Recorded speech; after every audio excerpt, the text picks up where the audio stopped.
Mumbai municipal elections దీనికి సంబంధించి మాట్లాడదాం. ఈ ఎలక్షన్స్లో బీజేపీ తన సత్తా చాటింది. 28 ఏళ్లుగా ముంబై మున్సిపాలిటీలపై ఇటు పట్టు నిలుపుకున్న శివసేనను మట్టి కరిపించేసింది బీజేపీ. నాట్ ఓన్లీ ముంబై, మహారాష్ట్రలో మహాయుతి కూటమి మున్సిపల్ పోల్స్తో కూడా ఇటు సత్తా చాటింది. అంతా బాగానే ఉంది, కానీ ఇక్కడ చిన్న తిరకాసు కనిపిస్తోంది. ఇటేట రమ్ముంటే ఇల్లంతా నాదే అన్నట్టుగా బీజేపీతో పొత్తు పెట్టుకున్న ప్రాంతీయ పార్టీలు కనుమరుగైపోతున్నాయా అని చర్చ ఇప్పుడు స్టార్ట్ అయిపోయింది. సిఎస్ దీని గురించి మాట్లాడదాం. సార్, మేజర్గా ఇది సైతం వినిపిస్తోంది. పార్ట్ ఆఫ్ ఇట్ ఇక్కడ ముంబై రిజల్ట్స్ చూసిన తర్వాత ఇటు ఏపీ గురించి కూడా మాట్లాడుకుంటున్నారు. సో ముంబై రిజల్ట్స్కి సంబంధించి మీ విశ్లేషణ ఏంటి సార్? అంటే ముంబై రిజల్ట్స్లో ఖచ్చితంగా బీజేపీ తన సత్తా చూపెట్టుకుంది, అనుమానం లేదు. కానీ ఇంట్రెస్టింగ్ లింక్ ఏంటంటే శివసేన ప్రస్థానం ఒక లింక్, ఆసక్తికరమైన లింక్. అంటే ఒక భారతీయ జనతా పార్టీతో పొత్తు పెట్టుకుని శివసేన అల్టిమేట్గా ఎలా మునిగింది అనేది ఒక కేస్ స్టడీ. అంటే బీజేపీ ఎలా శివసేనను కన్జ్యూమ్ చేసింది అని.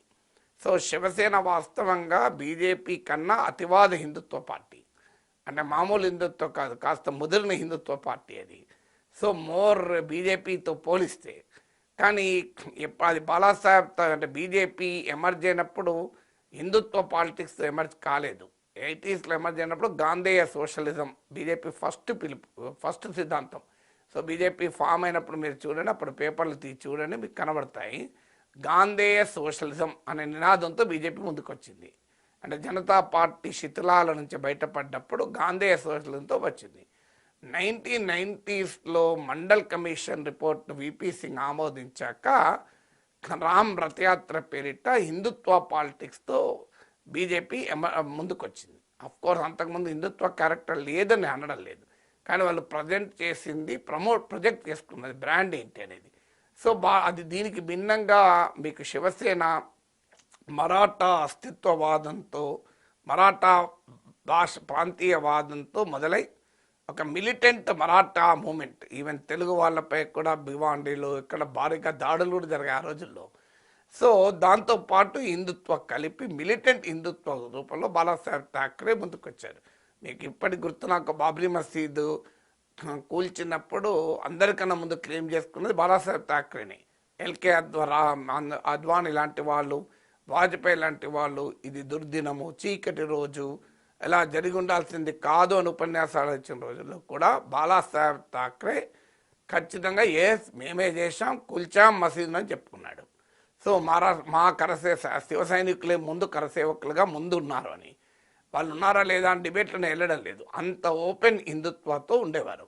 కానీ ఎప్పుడైతే బీజేపీ ఫినామినన్ పెరుగుతూ వచ్చిందో, మహారాష్ట్ర వరకే పరిమితమైన మరాఠా హిందుత్వవాదంతో పోలిస్తే దేశమంతటా ఉన్న నేషనలిస్ట్ హిందుత్వవాదం మోర్ అపీలింగ్గా మారింది. అందువల్ల శివసేన ఐడియాలజీ రిలవెంట్ అయిపోయింది. మీకు బీజేపీ హిందుత్వ అనే పెద్ద గీత ముందు శివసేన హిందుత్వ అనే చిన్న గీత ఇర్రెలవెంట్గా మారింది. అందువల్ల శివసేన బీజేపీతో కలవడంతో ఆటోమేటిక్గా నీకు ఒక డామినెంట్ పార్ట్నర్తో చిన్న పార్ట్నర్ కలిస్తే ఏమవుతుంది? ఐడియాలజికల్లీ మహారాష్ట్రలో శివసేన బలమైంది, కానీ బీజేపీ దేశమంతా బలమైంది. సో దేశమంతటా హిందుత్వ అపీల్తో పోలిస్తే మహారాష్ట్ర హిందుత్వ అపీల్ నిలబడలేకపోయింది. అలా శివసేన వీక్ కావడం మొదలైంది. స్లోగా మీరు శివసేన బీజేపీ అలియన్స్ బంధము ముందు అలియన్స్ విడిపోయాక ప్రోగ్రెస్ చూస్తే, ఫస్ట్ ఫేజ్లో Shiv Sena major partner, BJP minor partner. మీకు అప్పుడు ముఖ్యమంత్రులు కూడా శివసేన వాళ్ళు ఉండేవారు, మనోహర్ జోషి. తర్వాత నెక్స్ట్ స్టేజ్లో ఏమైంది? బీజేపీ కాస్త శివసేనను ఇర్రెలవెంట్ చేయడం మొదలుపెట్టింది. శివసేన స్పేస్ కాస్త ఎక్స్పాండ్ అవుతూ మొదలయ్యాక శివసేన జూనియర్ పార్ట్నర్ అయిపోయింది, బీజేపీ సీనియర్ పార్ట్నర్ అయింది. జూనియర్ పార్ట్నర్ అయినా కూడా నాకు ముఖ్యమంత్రి పదవి కావాలి అని ఉద్ధవ్ ఠాక్రే కూర్చున్నాడు. నథింగ్ డూయింగ్ అని చెప్పి బీజేపీ అనేసింది. దాంతో శివసేన ముఖ్యమంత్రి పదవి ఇవ్వదలుచుకోక శివసేనను దూరం కూడా చేసుకుంది బీజేపీ. అంటే ఫస్ట్ ఫేజ్లో మిత్రపక్షం, సెకండ్ స్టేజ్లో మిత్రపక్షం స్పేస్ను ఆక్రమించుకోవడం, థర్డ్ ఫేజ్లో మిత్రపక్షాన్ని జూనియర్ పార్ట్నర్గా మార్చేయడం, ఫోర్త్ స్టేజ్కి వచ్చే వరకు జూనియర్ పార్ట్నర్గా ఆ ఉనికిని సహించలేని పార్టీతో విడాకులు చేసుకోవడం. దాంతో 4వ స్టేజ్లో శివసేనను దూరం చేసుకున్నది. దూరం చేసిన తర్వాత ఆగిందా, 5వ స్టేజ్లో వెంటాడడం మొదలుపెట్టింది. సిబిఐలతో ఈడీలతో వెంటాడడం మొదలుపెట్టింది. ఆఖరికి శివసేన నిట్ట నిలువున చీల్చేసింది బీజేపీ.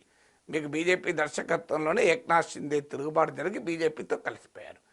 ఇది 5వ స్టేజ్కి వచ్చే 6వ స్టేజ్కి వచ్చే వరకు ఆఖరికి శివసేన ఇవాళ ఓడిపోయే పరిస్థితి. 28 ఏళ్ల తర్వాత ముంబాయిని ఓడిపోవడం మొదలైంది. అంటే చూడండి ప్రాసెస్ ఎక్కడ మొదలైంది. బీజేపీతో కలిసినప్పుడు బీజేపీని మించిన హిందుత్వవాది.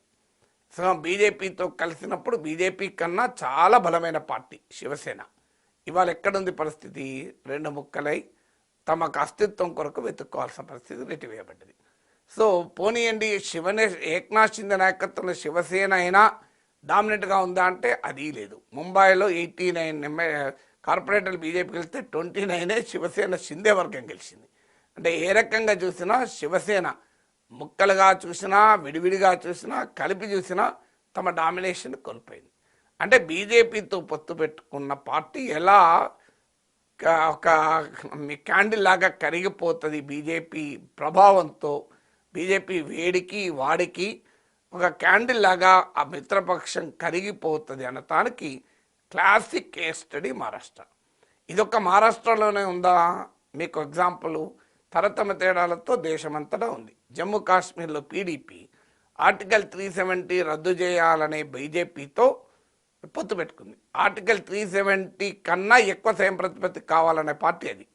అధికారం కొరకు పెట్టుకున్నారు. మహబూబా ముఫ్తీ ముఖ్యమంత్రి అయ్యారు. ఇవాళ ఏంటి పరిస్థితి? అది 9 సీట్లు వచ్చాయి. లాస్ట్ జమ్మూ కాశ్మీర్ పాలిటిక్స్లో ఒక ఇన్సిగ్నిఫికెంట్ ప్లేయర్గా మారిపోయారు. ఇక హర్యానాలో జననాయక జనతా పార్టీ, ఇది దేవిలాల్ మునిమన్మని పార్టీ, రైతులు జాట్ ఫార్మర్ బేస్ ఉన్న పార్టీ. బీజేపీ ప్రభుత్వం జాట్ రైతుల కోపాగ్నికి గురవుతున్న సమయంలో, వ్యవసాయ చట్టాలపైన జాట్ రాతులు తిరగబడుతున్న సమయంలో జాట్ రైతులే ప్రాతిపదికగా కలిగిన పార్టీ అయి కూడా బీజేపీతో అధికారం కొరకు కలిసింది. దుష్యంత్ చౌతాల ఉప ముఖ్యమంత్రి అయ్యాడు, 10 సీట్లు గెలుచుకున్నాడు. ఇవాళ ఏంటి, ఇటీవల జరిగిన అసెంబ్లీ ఎన్నికల్లో 1 సీట్ రాలే, ఒక్క సీట్ రాలే, కంప్లీట్లీ వైప్డ్ అవుట్. సో ఇది 2వ ఉదాహరణ. మీకు 3వ ఉదాహరణ చెప్తాను. మీకు బిజు జనతాదళ్. బిజు జనతాదళ్ 2009 వరకు బీజేపీతో కలిసి సేల్ అయింది. 2009 తర్వాత విడిపోయింది. బీజేపీని ఒక్క మాట అనకుండా వైఎస్ఆర్ కాంగ్రెస్ లాగా బీఆర్ఎస్ ఫస్ట్ ఫేజ్లో ఎలా ఉండనో అలా నాన్ ఎన్డీఏ మిత్రపక్షాలుగా ఉండిపోయారు. ఇవాళ ఏమైంది, బిజు జనతాదళ్ నుంచి బీజేపీ లాక్కుంది అధికారాన్ని. బిజు జనతాదళ్ ప్రతిపక్షానికి అయిపోయింది. ఇంకో 4వ ఉదాహరణ పశ్చిమ బెంగాల్. వాజ్పేయి ప్రభుత్వంలో రైల్వే మంత్రిగా పనిచేశారు మమతా బెనర్జీ. ఏం జరిగింది, మేకేకి వచ్చారు. ఇప్పుడు మమతా బెనర్జీకి 100 సార్లు నీళ్ళు తాగిస్తూ ముచ్చెమటలు పట్టిస్తూ నిన్ను ఓడిస్తాను, నిన్ను గంగానదిలో కలిపేస్తానని తిరుగుతుంది బీజేపీ. అస్సాం గణ పరిషత్ మీకు ఇంకొక ఎగ్జాంపుల్. ఎన్ని ఉదాహరణలు చూడండి మీరు. ఇది 5వ ఎగ్జాంపుల్. అస్సాం గణ పరిషత్ మీకు 1985లో అస్సాం స్టూడెంట్ మూవ్మెంట్ నేపథ్యంలో all Assam students union Assam గణ పరిషత్గా రూపాంతరం చెంది ముఖ్యమంత్రిగా ప్రఫుల్ల కుమార్ మహంతా యూనివర్సిటీ హాస్టల్ నుంచి ఏకంగా సీఎం భవన్లోకి ఎంటర్ అయ్యాడు. అలాంటి అస్సాం గణ పరిషత్ ఇవాళ బీజేపీలో ఒక జూనియర్ మోస్ట్ పార్ట్నర్ ఎన్డీఏలో, లేకపోతే ఉనికే లేదు. అస్సాం గణ పరిషత్ అడ్రస్ లేకుండా పోయింది, అనేక ముక్కలైంది. మీకు అస్సాం గణ పరిషత్ ఎన్ని ఉదాహరణలు చూడండి. కాశ్మీర్, హర్యానా, మీ ఒరిస్సా, బెంగాల్, అస్సాం, మహారాష్ట్ర. సో 6 అయిపోయినాయి కదా. ఇంకా మీకు తమిళనాడు చెప్తాను. ఏడీఎంకే తమ ద్రవిడియన్ ఐడెంటిటీ వదులుకొని హిందుత్వ పార్టీ అయిన బీజేపీతో చేతులు కలిపింది. ఏం జరుగుతుంది ఇవాళ? ఏడీఎంకే ఇలా టీవీకే విజయ్ని కలుపుకుంటాను బీజేపీ అంటే ఒప్పుకోవాల్సి వస్తుంది. అసలు అందరూ కలిసినా గెలుస్తామా లేదా అనేది అనుమానాస్పదంగా మారిపోయింది. ఎంత తేడా వచ్చింది చూడండి. కేరళలో ఎస్ఎన్డిపి శ్రీనారాయణ గురు ఫిలాసఫీకి కమిట్ అయి ఉన్న పార్టీ హిందుత్వ స్వభావాన్ని రూపాంతరం చెందుకొని తర్వాత ఇప్పుడు బీజేపీ చీకొడితే ఎటుపోవాలో తెలియని పరిస్థితుల్లో అటు లెఫ్ట్తో కలిస్తే లెఫ్టే మునుగుతుంది. లోకల్ బాడీస్లో అనుభవము. సో మరి ఇటు బీజేపీతో కలవలేని పరిస్థితుల్లో ఇవాళ కేరళలో ఎస్ఎన్డిపి శ్రీనారాయణ ధర్మ పరిపాలన యోగం అంటారు. మీకు కర్ణాటకలో జేడీఎస్ బీజేపీతో ఇప్పుడు కలిసి ఉంది. కుమారస్వామి మంత్రులు ఉన్నారు. కానీ జేడీయూ బలం రోజు రోజుకు క్షీణిస్తూ వస్తుంది. మీకు ఇలా ఇన్ని రాష్ట్రాల్లో మీకు ఉదాహరణ చెప్పాను. మీకు ఇక మీరు అన్నారు ఆంధ్రప్రదేశ్లో ఇప్పటికిప్పుడు టీడీపీని కన్జ్యూమ్ చేసేంత స్థాయిలో బీజేపీ లేదు. ఎందుకంటే ఆ స్థాయిలో బీజేపీ లేదు. కానీ బీజేపీ చాప కింద నీరులా ఆంధ్రప్రదేశ్లో కూడా స్ప్రెడ్ అవుతోంది. చంద్రబాబు నాయుడు తన షార్ట్ టర్మ్ పొలిటికల్ స్ట్రాటజీలో భాగంగా ఈ మధ్య కాలంలో హిందుత్వ పాలిటిక్స్ని ఎంబ్రేస్ చేస్తున్నాడు. ఆర్ఎస్ఎస్ నాయకులతో వేదికలు పంచుకుంటున్నాడు. ఆర్ఎస్ఎస్కు ఐడియాలజీకి గ్రేటర్ సోషల్ యాక్సెప్టెన్స్ను తేవటానికి చంద్రబాబు నాయుడు, పవన్ కళ్యాణ్ కృషి చేస్తున్నారు. కానీ కామన్ సెన్స్ ఉన్న క్వశ్చన్ కదా. ఆర్ఎస్ఎస్ ఐడియాలజీకి ప్రజలు జై కొడితే లాభపడే పార్టీ టీడీపీ కాదు, బీజేపీ కదా. కామన్ సెన్స్ కదా ఇది. సో ఎవరికైనా ఆర్ఎస్ఎస్ ఐడియాలజీ బలంగా నమ్మితే వాళ్ళు బీజేపీలో ఉంటారు తప్ప టీడీపీలో ఉండరు, ఎట్టి పరిస్థితుల్లో ఉండరు. టీడీపీకి ఎవరు ఓటేయరు, బీజేపీకి ఓటేస్తారు. సో ఈ కామన్ సెన్స్ కూడా టీడీపీ లీడర్షిప్లో కరువైంది. తాత్కాలిక ప్రయోజనాల కొరకు బీజేపీతో పొత్తు పెట్టుకోవడం తప్పని నేను అన్నాను. పొత్తు పెట్టుకొని ఐడెంటిఫై అయిపోయి మాది కూడా ఒక పోటీ హిందుత్వ పార్టీగా ఎమర్జ్ అవుతోంది, జగన్మోహన్ రెడ్డి క్రిస్టియన్ ఫేత్ నాకు ఉపయోగపడుతుందనో, లేకుంటే ఆంధ్రప్రదేశ్లో బీజేపీ లేదు కదా ఆ పని మనమే చేస్తే మనకే ఓట్లు పడతాయనో కారణాలు ఏదైనా చేస్తున్నారు. మీరు చూస్తూ ఉండండి. If not 5 years, after 10 years జరగబోయే పరిణామం ఏంటంటే ఈవెన్ బీజేపీ ఎక్స్పాండ్ అవుతుంది, స్ప్రెడ్ అవుతుంది. బీజేపీ ఎక్స్పాండ్ అయితే ఎట్ హూజ్ కాస్ట్? వైసీపీ కాస్ట్లో పెరిగే అవకాశమే లేదు. At the cost of TDP పెరుగుతుంది కదా. మీ కార్గిల్ తర్వాత జరిగిన పరిణామాలు ఆంధ్రప్రదేశ్లో ఒక దశలో ఎంపీ సీట్లు గెలుచుకున్నారు. 18% దాకా ఓటింగ్ కూడా వచ్చింది బీజేపీకి. So this is common thing that will happen. మీకు బీజేపీకి మీరు గమనించండి, ఫస్ట్ టర్మ్లో కేసీఆర్ బీజేపీతో చాలా బాగున్నాడు. ఈవెన్ మోడీని కోవిడ్ టైంలో ఎవరో ఒక ముఖ్యమంత్రి విమర్శిస్తే కేసీఆర్ బీజేపీ ముఖ్యమంత్రి కన్నా ఎక్కువ రియాక్ట్ అయ్యాడు. అన్యాయం, మోడీని ప్రైమ్ మినిస్టర్ని ఇట్లా అంటారా అని మామూలుగా రియాక్ట్ కాలే కేసీఆర్. తర్వాత ఆయన గజ్వేల్లో ఆయన పెట్ పథకమైన భగీరథ, మిషన్ భగీరథను ప్రారంభించింది మోడీ, మెట్రోని ప్రారంభించింది మోడీ. ఆ తర్వాత ఏమైంది, బీజేపీ ఏకమైక దుబ్బాకలో దించితే దెబ్బ కొడితే దెబ్బ కేసీఆర్ ఎయిర్పోర్ట్ కూడా పోనన్నాడు, మోడీ తీసుకోను అన్నాడు. స్లోగా ఎక్కడి దాకా వచ్చింది, 2024 లోక్సభ ఎలక్షన్స్కి వచ్చే వరకు 20% ఓటు బీఆర్ఎస్ కోల్పోయి బీజేపీకి వచ్చింది. మీరు గమనించండి, 2023 అసెంబ్లీ ఎలక్షన్లో బీఆర్ఎస్కు 37% వచ్చింది, బీజేపీకి 14% వచ్చింది. 2024 లోక్సభ ఎలక్షన్ చూడండి, బీఆర్ఎస్కు 17% ఓటింగ్ పడిపోయింది, 20% తగ్గింది. బీజేపీకి 35% ఓటింగ్ పెరిగింది. ఎవరు ఓటు ఎక్కడికి మారింది చూస్తున్నారు కదా. బీఆర్ఎస్ నుంచి బీజేపీకి షిఫ్ట్ అయింది. కాంగ్రెస్ ఓటు అప్పుడైనా ఇప్పుడైనా 40% ఉంది. సో రేపు ఇవాళ బీఆర్ఎస్ జరిగిందే రేపు టీడీపీకి జరుగుతుంది.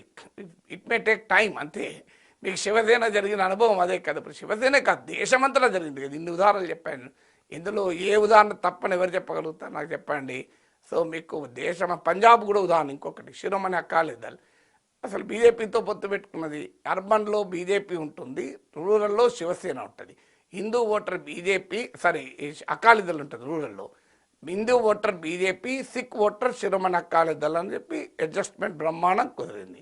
ఇప్పుడు ఆఖరికి ఏమైంది, శిరోమణి అకాలీదళ్ లాస్ట్ ఇప్పుడు తర్వాత కాంగ్రెస్ తర్వాత 3rd పొజిషన్ మారిపోయింది. సో ఎన్ని ఉదాహరణలు చెప్పాలో చూడండి మీరు. ఇన్ని ఉదాహరణలు దేశమంతటా ఉన్నాయి కదా. ఆంధ్ర విల్ బి డిఫరెంట్ అనుకుంటే ఎట్లా? సో ప్రాక్టికల్గా కలవదు కదా. ప్రపంచమంతా ఒకే రకంగా ఉంటుంది కదా. దేశమంతటా రాజకీయం ఏం చెప్తోంది? BJP has always grown at the expense of allies. మిత్రపక్షాల ఓటును తాను లాక్కుంటూ బీజేపీ పెరుగుతూ వస్తుంది. ఇది దేశమంతటా అలాగే పెరిగింది బీజేపీ. ఇక్కడ బీజేపీ ప్రత్యర్థులు ఎలాగో బీజేపీ ప్రత్యర్థులే. ఇప్పుడు మీరు తెలంగాణలో కాంగ్రెస్ ఓటు బీజేపీ షిఫ్ట్ కాలే కదా, 1% కూడా షిఫ్ట్ కాలే. అది ఒక క్లాసిక్ ఎగ్జాంపుల్ కదా. బీఆర్ఎస్ ఓటే షిఫ్ట్ అయింది కదా 20%. మీకు దాంతో లోక్సభ ఎన్నికల్లో 1 సీట్ రాలేదు బీఆర్ఎస్కు. కాంగ్రెస్కి 8 సీట్లు వస్తే బీజేపీకి 8 సీట్లు వచ్చాయి. ఎందుకంటే బీఆర్ఎస్ ఓటు గంప గుత్తగా బీజేపీకి వెళ్ళిపోయింది. తర్వాత వాళ్ళు నిలబెట్టుకోలేదు, దానివల్ల బీఆర్ఎస్కి అడ్వాంటేజ్ అయింది. కానీ మరి నిలబెట్టుకునే ఉంటే బీజేపీ అలా బీఆర్ఎస్ పరిస్థితి ఏమయ్యేది? మరో జేడీఎస్ లాగా పడిపోయే పరిస్థితి అయ్యేది. Yes sir.